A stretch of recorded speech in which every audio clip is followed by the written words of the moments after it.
Brazil sells itself to the world with beaches, football, carnival, and postcards, where the sun always seems to be in a generous mood. But behind that bright surface, there is another Brazil. Darker, older, wetter, sharper, and much less interested in your vacation plans. It is a country where a paradise island can be guarded by venom, where a trail above Rio can turn into a vertical trap, where a cave can swallow the sound of your own footsteps, and where some places are not hidden gems at all.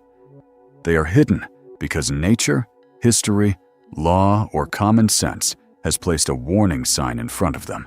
So subscribe before we go any deeper, because this is not a list of places to casually add to your itinerary. This is a countdown of 13 terrifying places in Brazil you should never visit alone. And in some cases, you should never visit at all. Number 13. Abismo an Humas, Bonito, Mato Grosso do Sul. From above, Abismo an Humas does not announce itself like a monument. It is just a crack in the earth, almost modest, almost easy to underestimate. Then you look down. 72 meters below, inside a vertical cave, there is a black chamber filled with a crystalline underground lake. The descent is done by electric rappel with trained monitors, and that detail matters. This is not a place where you improvise courage with a flashlight and bad shoes. The attraction's own description makes the scale clear. The visitor descends 72 meters directly into the cave before reaching the lake and its formations. What makes Abismo an Humas frightening is not chaos, but control. Everything beautiful about it exists because the visit is disciplined. The equipment, the guides, the limits, the procedures, they are not decorations. They are the thin line between adventure and a rescue operation. Alone, that same beauty becomes hostile. The silence grows too large. The lake stops looking blue and starts looking bottomless. In Abismo an Humas, the earth opens its mouth politely, but it is still a mouth. Number 12. Val da Lua, Chapada dos Veadeiros, Goiás. Val da Lua looks like a piece of another planet dropped into the Cerrado. The rocks are pale, smooth, twisted by water into channels and bowls, as if the river has been carving bone for millions of years. Tourists arrive expecting a natural sculpture garden. What they often forget is that the sculptor is still working. The danger here is water. During the rainy season, trails and waterfalls in Chapada dos Veadeiros can be closed because of the risk of sudden flash floods, known locally as tromba d'água or cabeça d'água, a wall of water that can arrive from rain falling far upstream, even while the sky above you still looks innocent. Val da Lua seems playful until the river rises. The same narrow channels that make it photogenic can become funnels. The same polished stone that looks lunar becomes slippery, indifferent, and fast. You can visit with care, in the right conditions, and with local guidance. But alone, distracted, or during unstable weather, this valley stops being a landscape. It becomes a mechanism. Number 11. Caverna do Diabo, El Dorado, São Paulo. The name sounds theatrical. Devil's Cave. And at first, Caverna do Diabo almost seems too organized to deserve it. There are walkways, lighting, handrails, and monitored visitation. But do not let the infrastructure fool you. This cave is part of Caverna do Diabo State Park in the Val do Ribeira, and the famous Caverna da Tapagem extends for kilometers underground, although only a controlled section is open to visitors. State tourism material emphasizes that the cave's stairways, handrails, and lighting are what allow safe visitation. That is the contrast. The devil has been made visitor-friendly, but only in one corridor, under rules, under lights, under supervision. Beyond the tourist route, the cave returns to what caves really are, darkness, humidity, stone, echo, and the complete absence of forgiveness. A cave is not dangerous because it is evil. It is dangerous because it does not care whether you panic. It does not care whether your phone battery dies.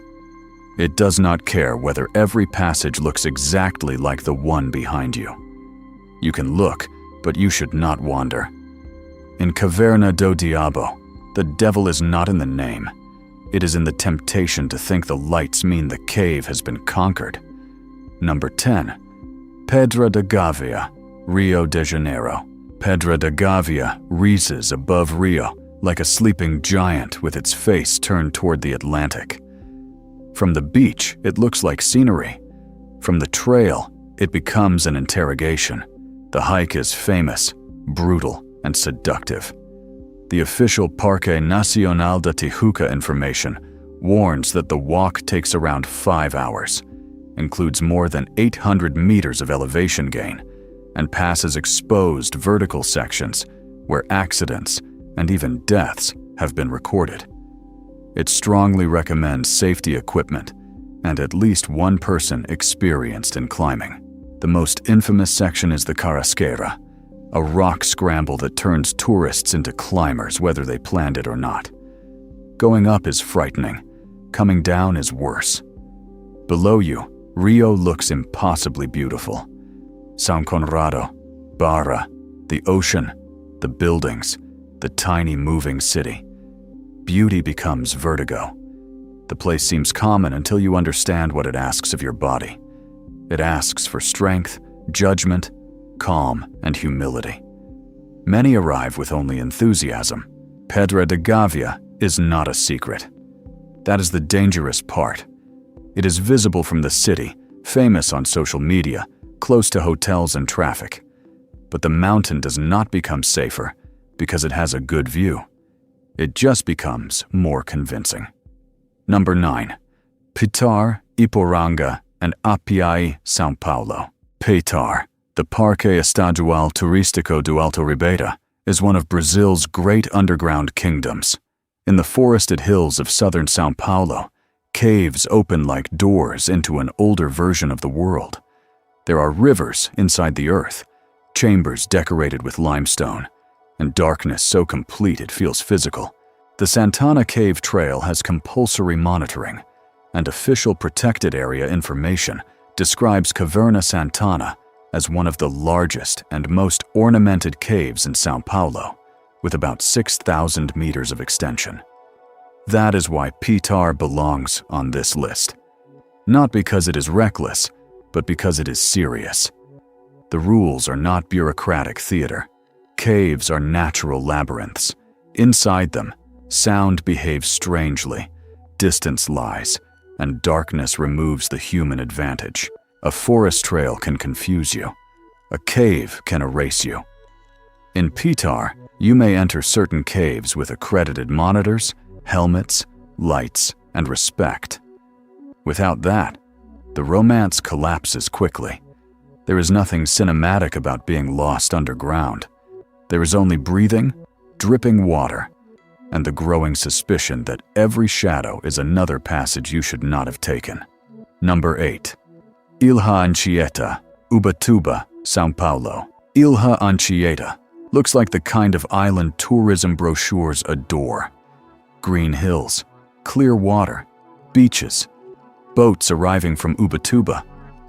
But near the shore stand the ruins of a prison, and the island's beauty begins to feel less innocent. The old prison housed political prisoners during the Vargas era, and later common prisoners.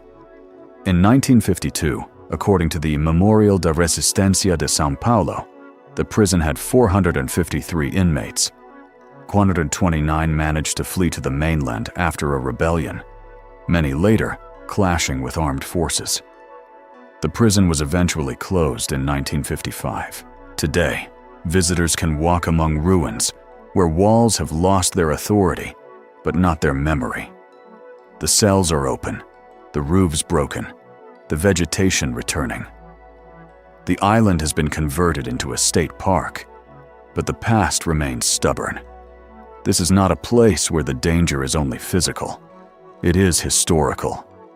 The terror is in the contrast between the beach and the bars, the turquoise water and the stories of confinement, the sound of tourists and the echo of men who once had no boat home.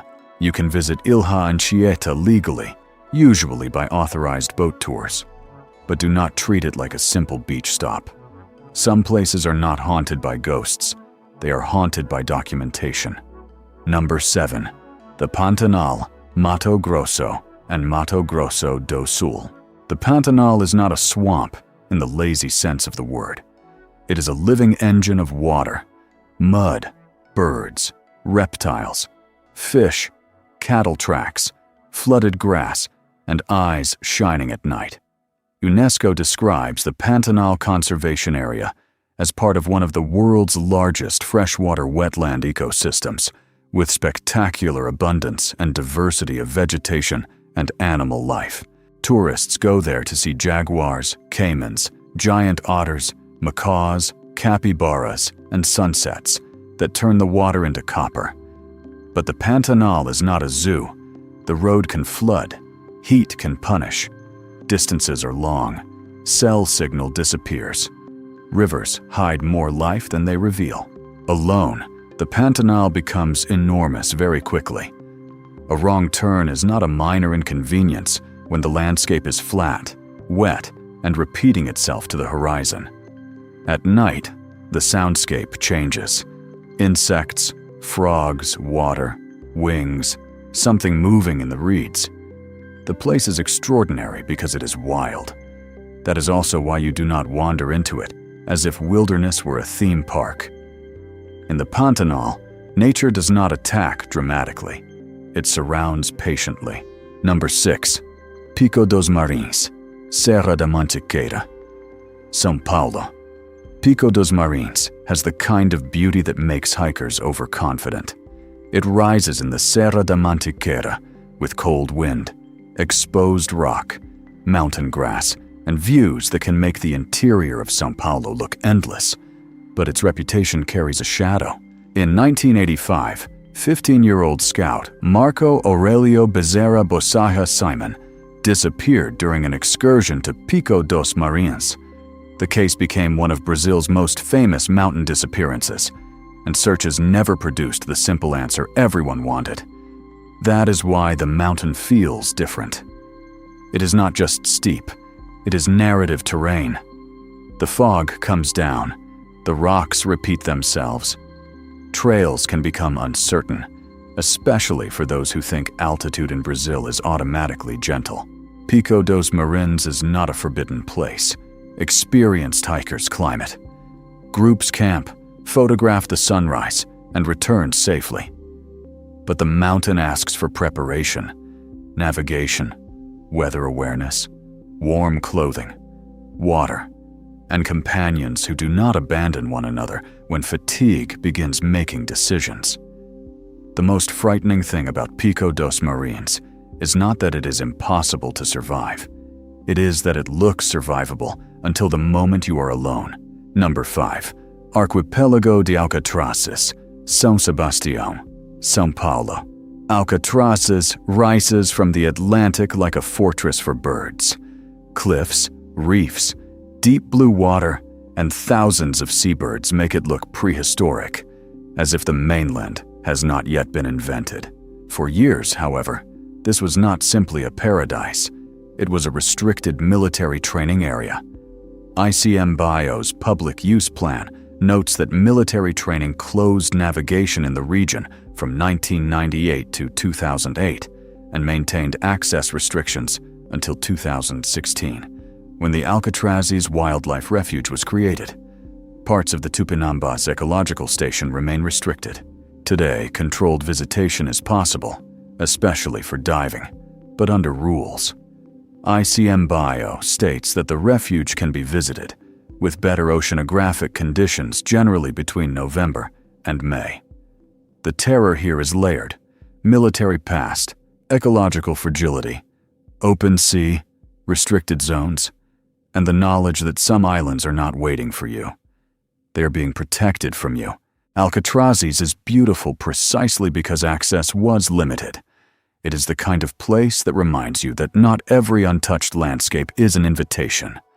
Sometimes it is a boundary. Number 4. Atol das Rocas, Rio Grande do Norte. Atol das Rocas is one of Brazil's strangest miracles. A ring of reef and sand far out in the Atlantic, more like a biological dream than a destination. At low tide, the sea withdraws and reveals pools, birds, turtles, coral, and a horizon with no human comfort in sight. It is also not a tourist attraction. The Reserva Biológica do Atol das Rocas is managed by ICM Bio, was Brazil's first marine conservation unit, and public tourist visitation is prohibited.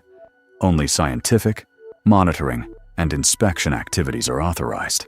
The atoll lies 266 kilometers from the Rio Grande do Norte coast. That distance is part of the fear. There is no casual escape route, no beach kiosk, no, I'll just walk back. The ocean decides when you may approach and when you may leave. The tide changes the map. The reef can look delicate, but it is sharp, alive, and legally protected. Atol das Rocas is terrifying because it exposes a childish fantasy, the idea that every beautiful place exists for human arrival. Rocas does not. It exists for birds, turtles, currents, coral, and science. You probably will never set foot there. That is not a tragedy. That is the point. Number 3. Pico da Neblina, or Yaripo, Amazonas. Brazil's highest point is not a simple summit. Pico da Neblina, known to the Yanomami as Yaripo, rises in the far northwest Amazon, near the border with Venezuela, wrapped in forest, mist, rivers, and cultural meaning. FUNAI reported in 2026 that the Yaripo initiative is community-based ecotourism developed in an overlapping area between the Yanomami Indigenous Territory and Pico da Neblina National Park. The expeditions involve about 10 days of walking through rivers, forests, and highland fields to reach Brazil's highest point, called Mountain of the Winds by the Yanomami. This is not the mountain you climb because you saw a photo and bought boots.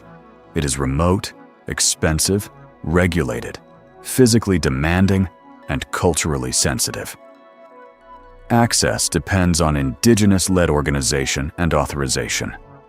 The mountain is not just geography, it is someone's sacred landscape.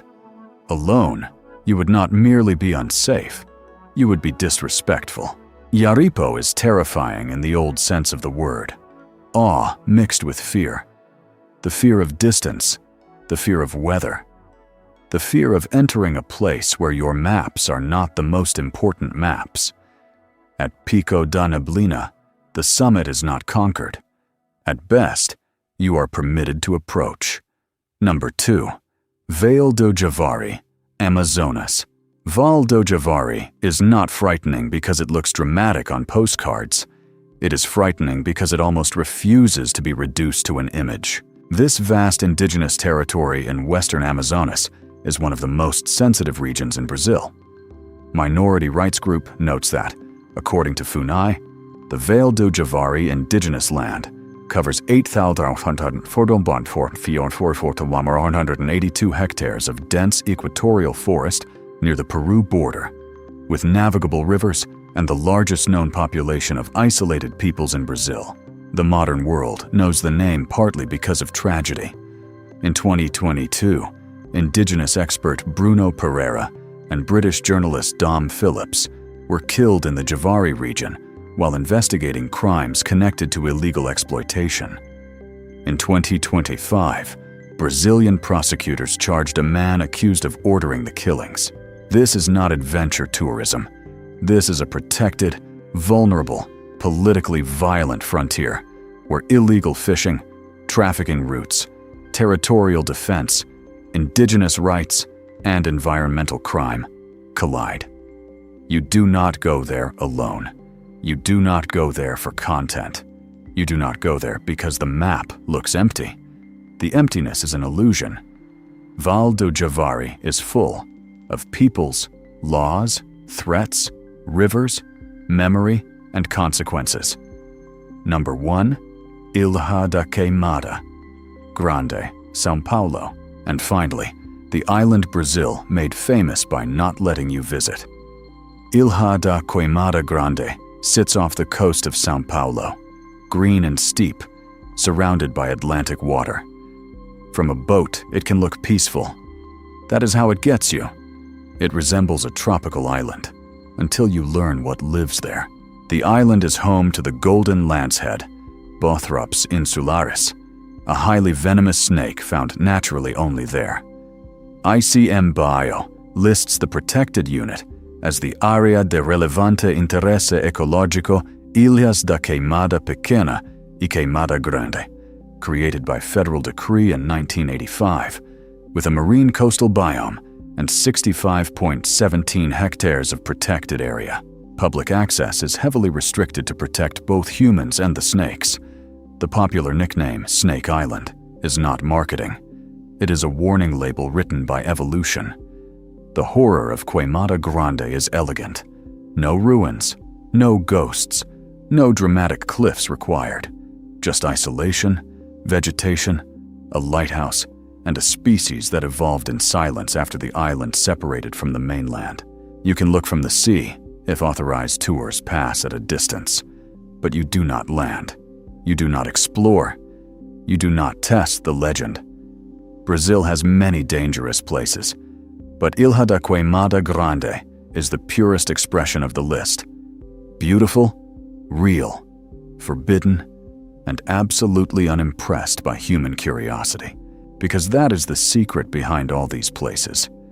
We are drawn to the forbidden because it promises a deeper version of the world, one without crowds, filters, souvenir shops, or easy explanations.